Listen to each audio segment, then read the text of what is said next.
Boa noite, todo mundo.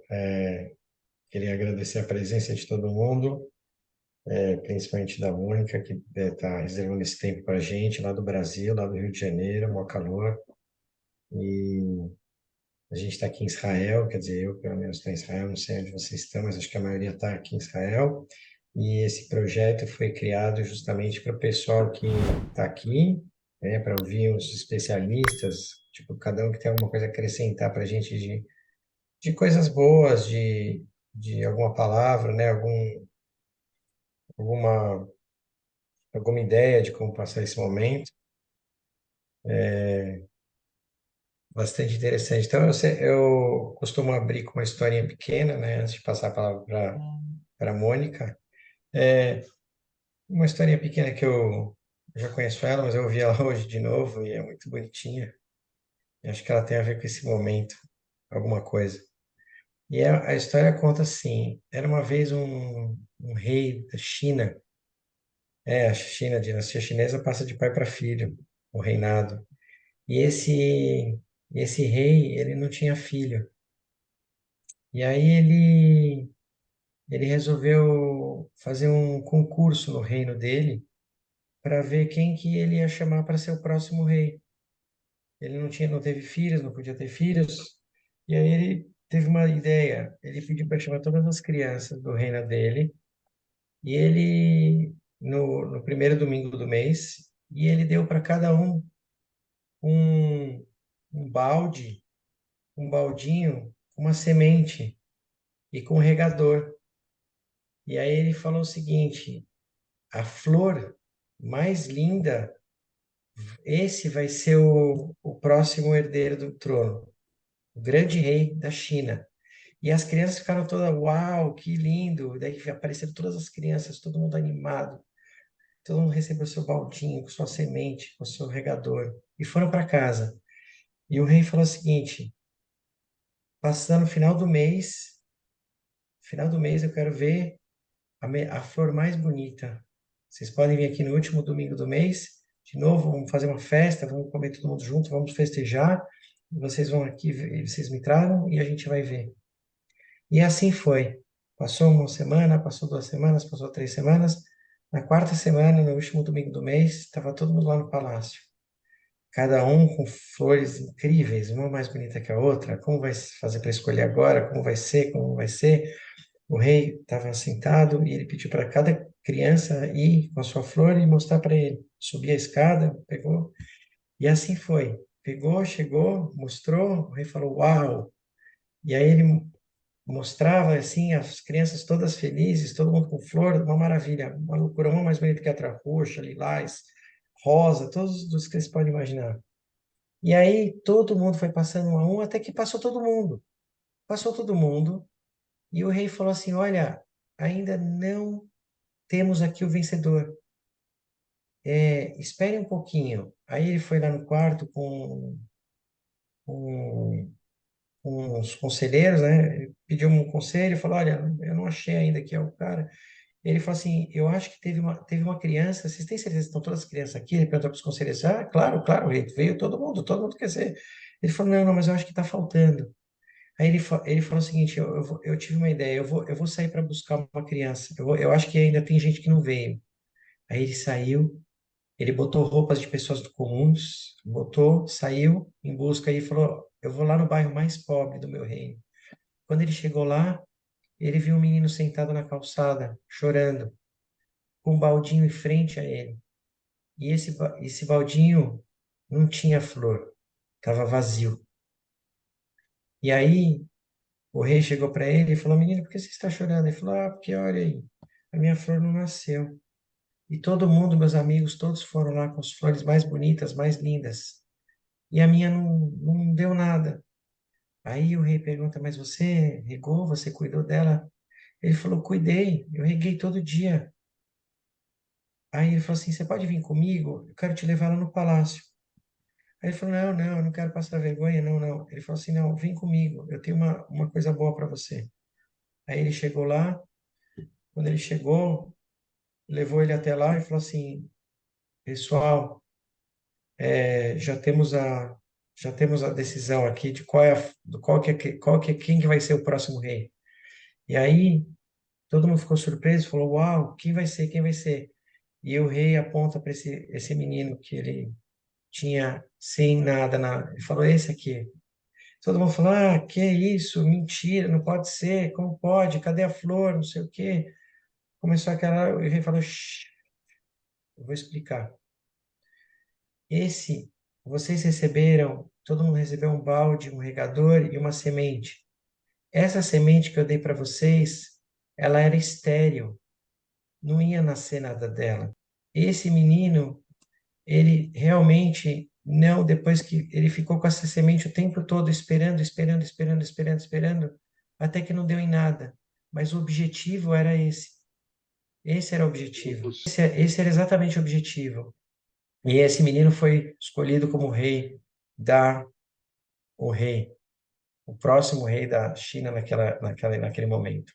Então, por que que eu escolhi por que que me apareceu essa história? Porque, na verdade, a gente agora está num período de escuridão, que a gente não está vendo o que que vai brotar disso.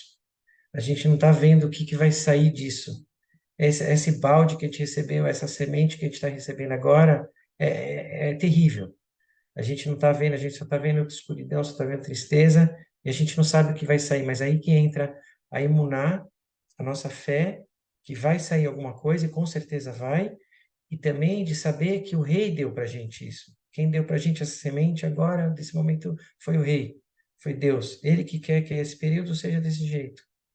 E, e é isso, essa história. Agora eu vou passar para vocês a Mônica, que a gente veio ouvir aqui, também vai passar umas coisas. Obrigado e pode mandar brasa, Mônica. Boa noite, pessoal. Boa noite a todos. É, Queria agradecer aí o Danilo pela história e pelo convite, né? Então, o Danilo Weissmann, aí, através da Márcia Sasson, chegaram no meu nome. Eu estou aqui no Rio de Janeiro e estou tendo a honra de participar, então, desse projeto que eu não conhecia, estou conhecendo agora, mas parabéns para vocês pela iniciativa. E, enfim, falar que o meu nome é Mônica Barg, que eu estava dizendo, eu sou carioca, sou psicanalista, né, e não psicóloga clínica, só para ficar claro. Eu sou especialista em psicologia positiva e também mentora de carreira. E outros detalhes vocês me encontram aí facilmente na rede social, com meu nome, enfim, quem quiser saber um pouco mais. E a gente está aqui hoje, né? Eu acho que é com uma pontinha assim de esperança, uma pontinha assim de um cenário.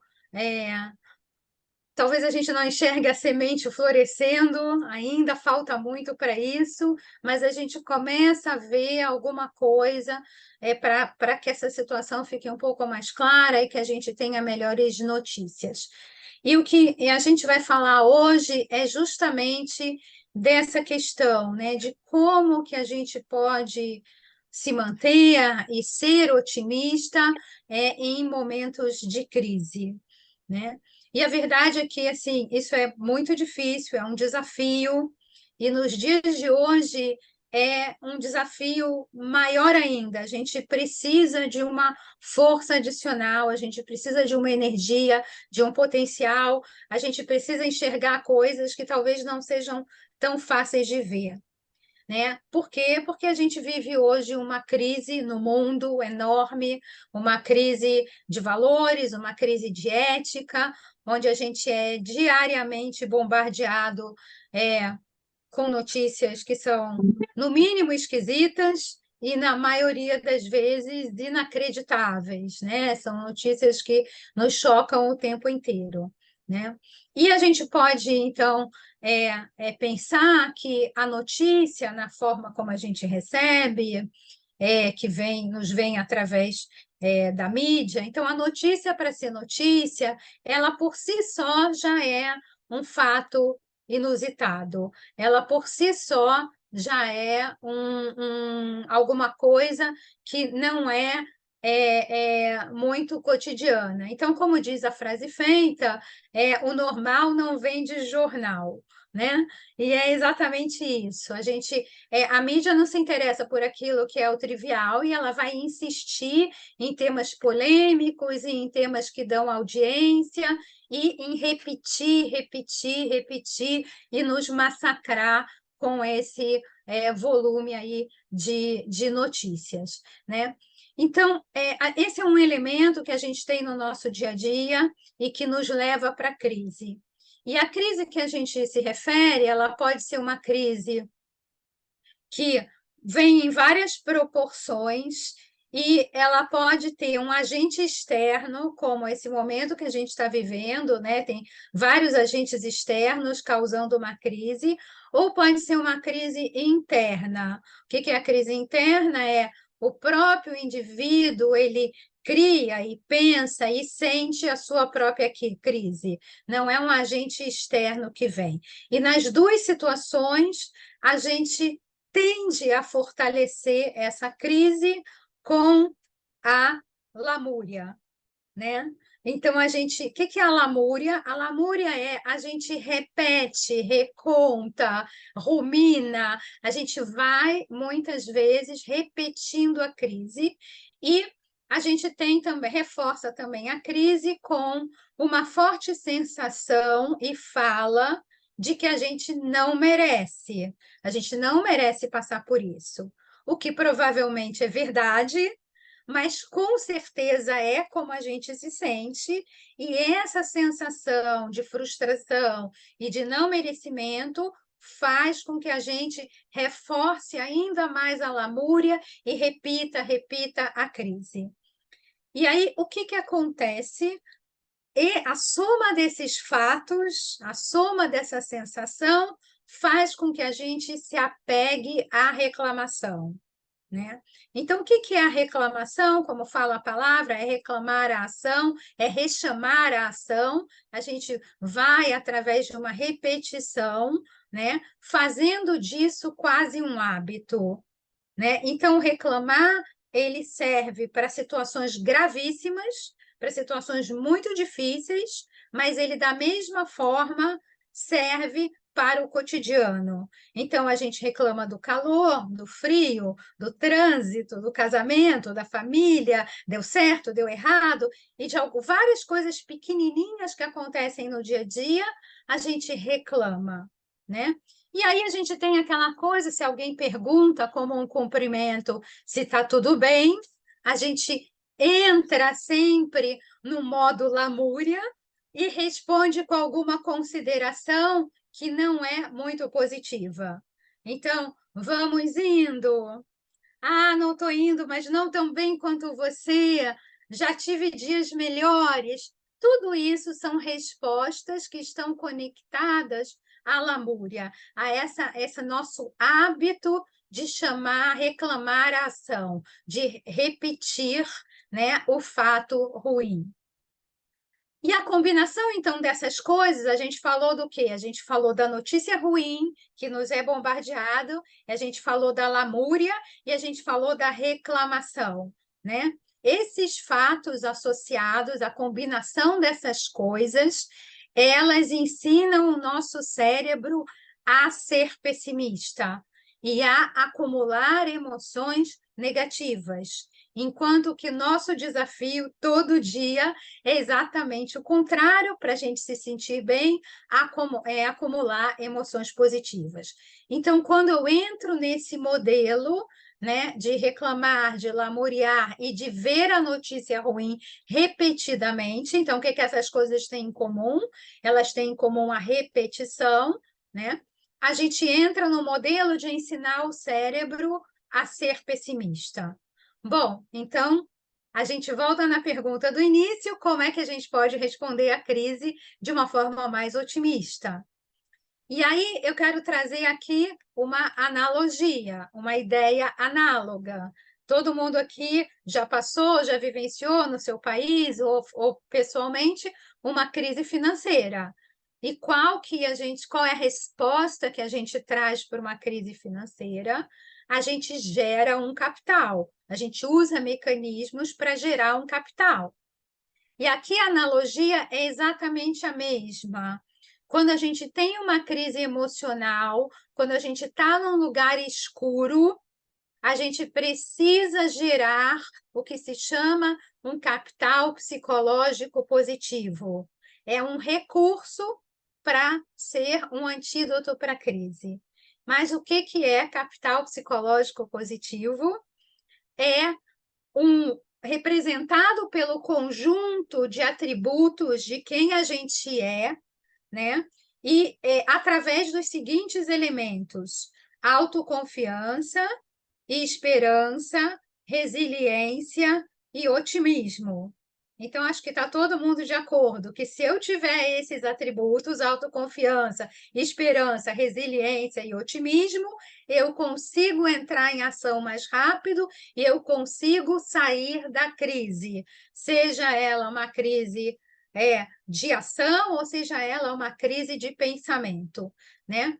Então, o que a gente tem para explicar sobre esses atributos? A gente vai hoje focar no otimismo, mas esses atributos têm em comum as seguintes características.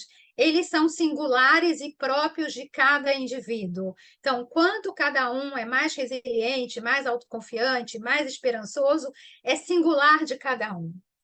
Esses atributos eles podem ser medidos, né, através de algumas técnicas.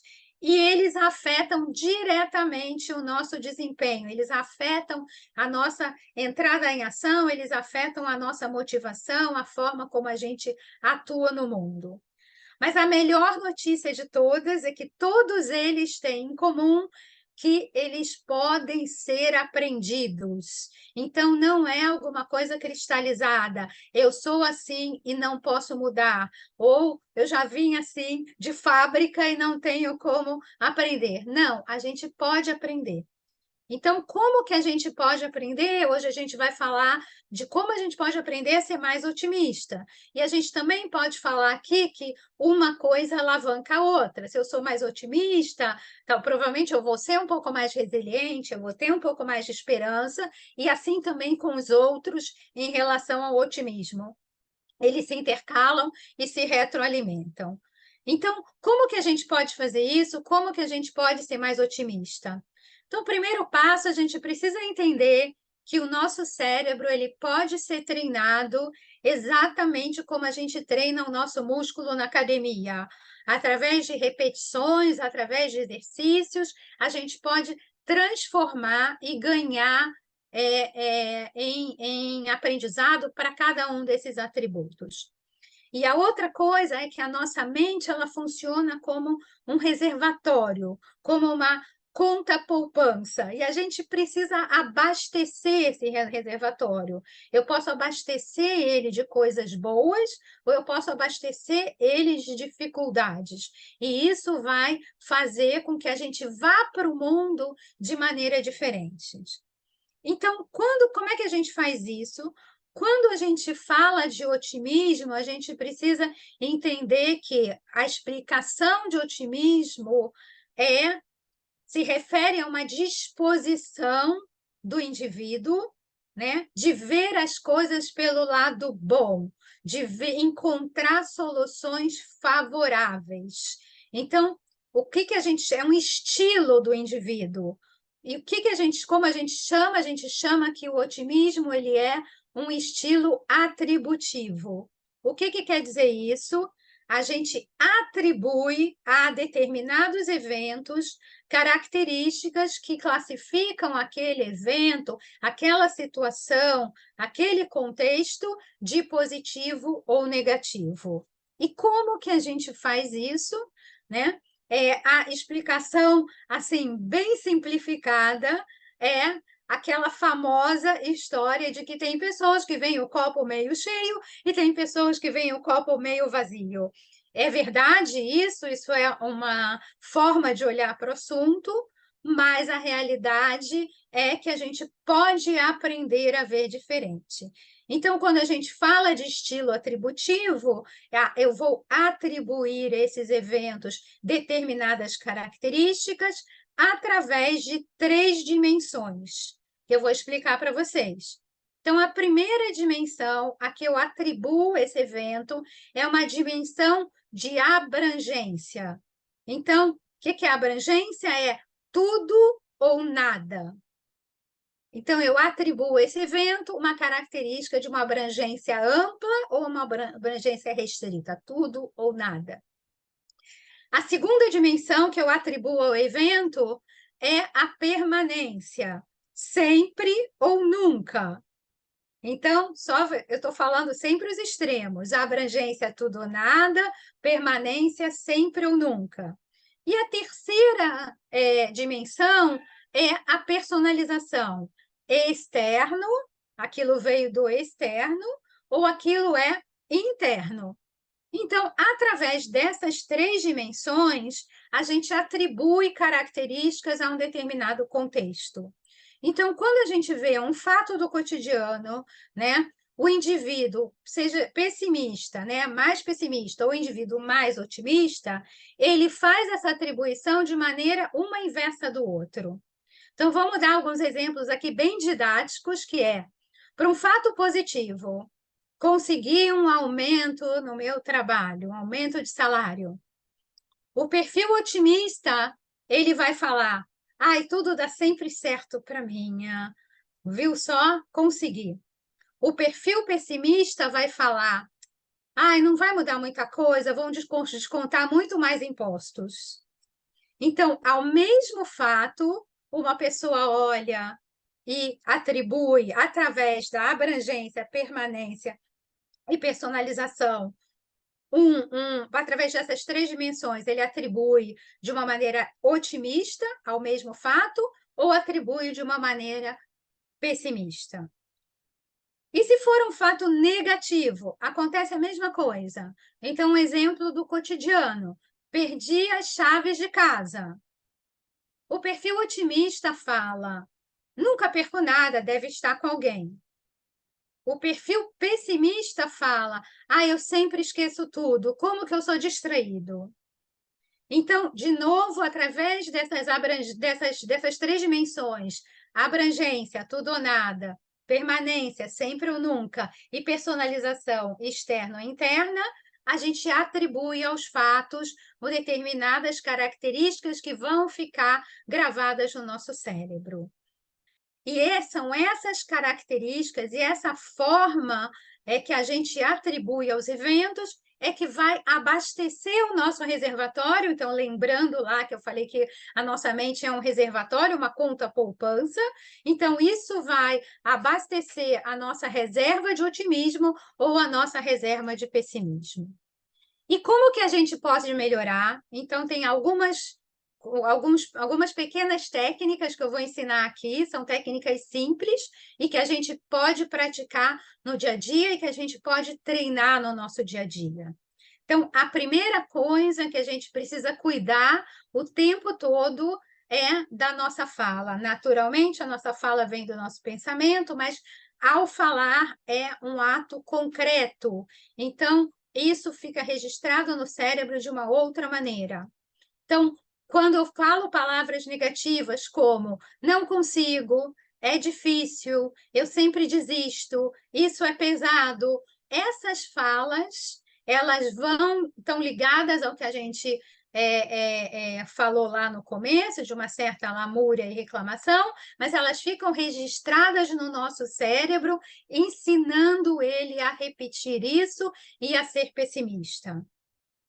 Da mesma maneira, na fala, a gente precisa diminuir aquilo que vem junto com as palavras negativas, que é a própria reclamação.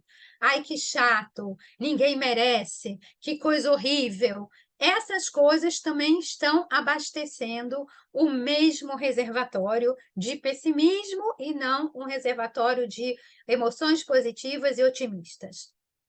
A segunda coisa que a gente precisa tomar cuidado é que a gente precisa registrar coisas positivas do nosso dia, do nosso caminho. Então, se você sai de casa e você leva uma fechada no trânsito e o resto do seu dia foi todo bom, a tendência é, quando alguém pergunta para você como foi seu dia, que você conte a fechada que você levou no trânsito. A gente enaltece aquilo que foi negativo e a gente precisa fazer exatamente o contrário. Então, quando eu digo que registrar coisas positivas no caminho é que flor linda, que dia perfeito, eu adorei encontrar você, que bom que nós nos falamos, que lugar maravilhoso. Esses são registros positivos que você pode fazer mentalmente para você mesmo, mas muitas pessoas já aqui me perguntam se isso tudo que eu estou falando é o mesmo que pensar positivo. Pensar positivo é ótimo, só que quando a gente está falando de regular nossa fala, ou quando a gente está falando de registrar momentos positivos, eu estou falando de ações concretas. Eu mudei o jeito que eu falo, eu vou anotar, digitar, gravar três coisas positivas que aconteceram no meu dia. Quando eu faço isso, eu estou criando uma outra trilha de pensamento no meu cérebro, estou ensinando ele a pensar de uma outra maneira. Estou treinando como se fosse uma academia, né? A terceira coisa que a gente tem é pegar um determinado fato e ressignificar, né? Então, vamos voltar lá no exemplo do cotidiano. Eu perdi a chave de casa. Então, tá bom, vou aproveitar e vou fazer essa e mais uma reserva. Eu vou colocar naquele chaveiro novo que eu ganhei. Então, eu peguei esse elemento, que é uma coisa chata que aconteceu, e eu ressignifico com alguma outra ação que vai transformar aquilo numa coisa mais positiva, e eu tiro o peso do drama e da catástrofe, e daquilo que está acontecendo, que está me incomodando, não vou direto para esse lugar negativo e crio etapas para ter elementos positivos também. Muitas Tá, vezes, quando a pode gente falar. perde alguma coisa, a gente começa a procurar, a gente acaba achando coisas que a gente estava perdida que a gente nem achava, e a gente Olha e aí. no final, tá Exato. vendo? É muito Obrigada, bom, sabe, Danilo. para Olha a procurar. ressignificação aí de que às vezes, né, eu perdi a chave, mas eu encontrei aquela bolsa que eu não via há um tempão, ou aquela blusa, ou alguma coisa assim. E aqui, gente, eu queria ressaltar que a gente está dando aqui exemplos que são suaves e são de coisas do cotidiano, né? É claro que quando a gente está falando de situações dramáticas, de tragédias e coisas muito difíceis que acontecem na vida, que primeiramente são muito difíceis da gente compreender, e aí é difícil a gente fazer essa transformação. Mas quando a gente treina o nosso cérebro nessas coisas do cotidiano, né, que tem um impacto mais suave, que não precisam ser é, é, a tragédia do dia, a gente abastece o nosso reservatório positivo e a gente tem uma capacidade de recuperação quando vem aquela coisa que a gente não consegue compreender de jeito nenhum e que é realmente muito desafiadora, mas o meu reservatório ele está cheio. Eu não gastei a minha energia com a chave que eu perdi ou com aquela pessoa que talvez não tenha falado da melhor maneira. Eu não me expus nesse lugar. Eu estou com o meu reservatório pronto para ser usado naquilo que eu mais preciso, que é um desafio muito mais amplo e talvez muito mais incompreensível, né, que a gente tem na vida, todos nós temos em algum momento, né? Então, essa ideia da gente estar o tempo inteiro treinando a nossa linguagem e treinando como que a gente vai ampliar a emoção positiva é, é, é uma coisa que a gente tem que fazer o tempo inteiro.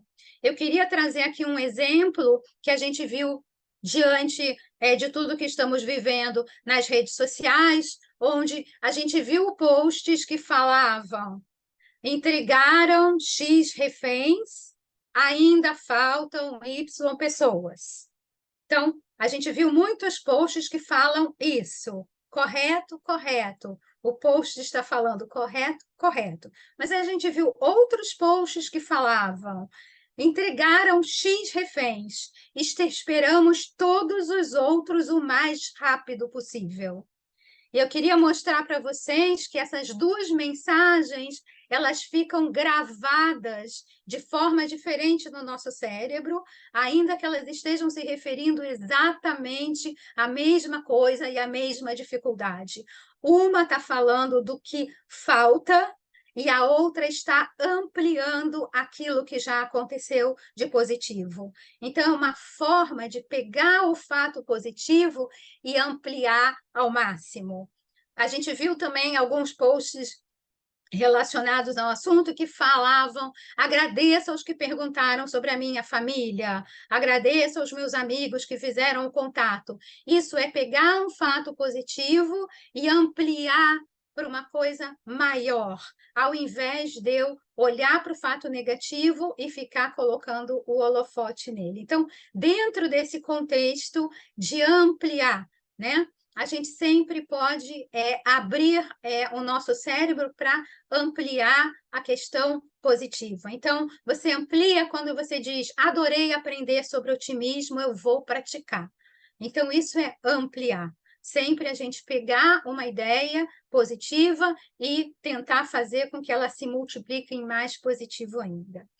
Então, a gente sabe que não é fácil, não é uma coisa simples. Tem aqui, eu tentei trazer técnicas bem simples, mas como eu falei lá no começo, a gente requer uma força pessoal, requer uma energia e uma maneira da gente treinar também o nosso cérebro para que ele aprenda a caminhar sozinho nessa direção mais positiva, é a gente olhar para as pessoas que estão em volta. Eu tenho certeza aqui que todo mundo consegue identificar quem é o mais pessimista ou o mais otimista, dentro da sua família, dentro da sua casa, com seus amigos, e tentar treinar também com essas pessoas, ver o que elas falam e como que a gente pode ampliar essa voz positiva dentro de nós mesmos.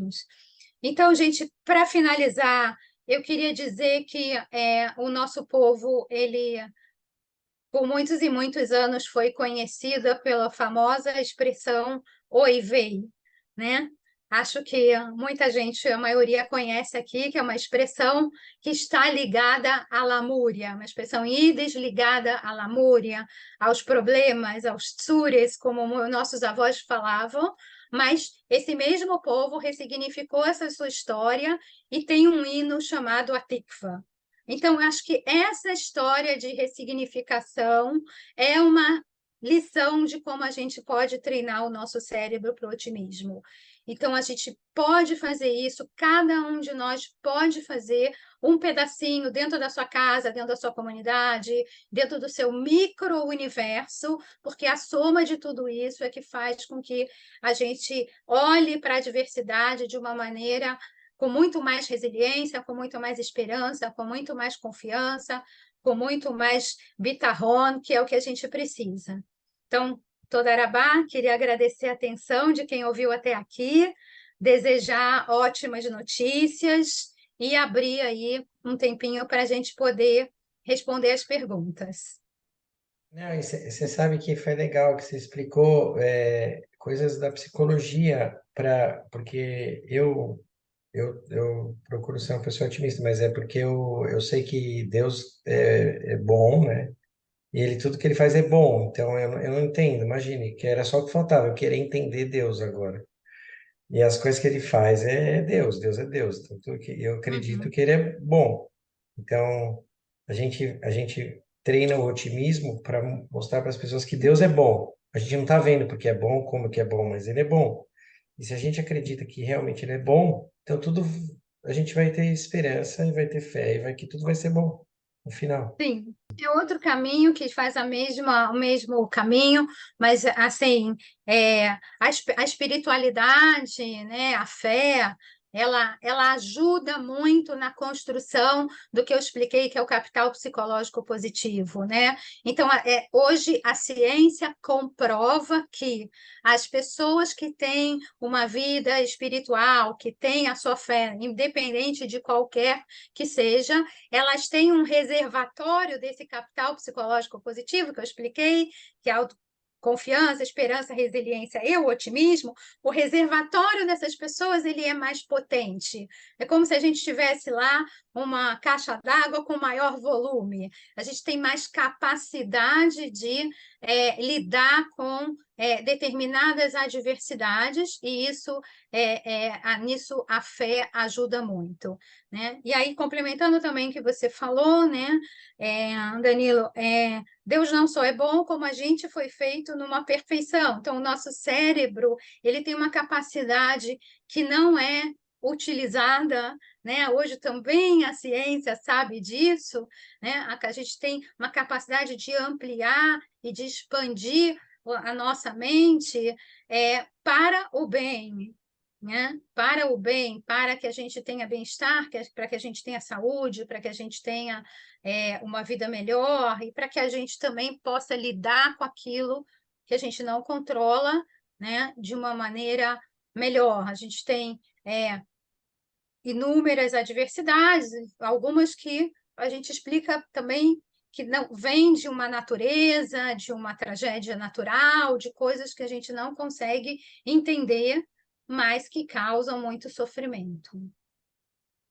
Pergunta, tipo, se você mora com uma pessoa pessimista, qual é a dica para você lidar com ela?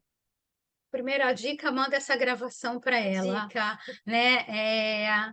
Assim, às vezes a gente vive mesmo com uma pessoa pessimista e a gente pode mostrar para ela que tem jeitos de treinar, né? E um jeito muito bom, claro que você não vai ter uma briga cada vez que a pessoa é pessimista, isso é muito desgastante, mas você pode mostrar para ela, olha como deu certo, olha só como foi bom, né? Olha, e recolocar o foco nesse lugar, porque a maioria das pessoas, não todas, mas a maioria das pessoas que são pessimistas é porque o reservatório delas está muito baixinho. Elas têm histórias de vida, experiências que não suprem esse reservatório, então a tendência é dela fazer aquele estilo atributivo que eu expliquei, sempre com medo. Então ela tem medo, então ela já vai para um lugar. É melhor eu pensar que vai dar errado, porque se der certo, ok, eu ganhei, eu tenho uma ganho, mas se der errado, eu não tenho a frustração. Como a minha história, ela não tem o reservatório de coisas boas, ela está num reservatório de um nível muito baixo.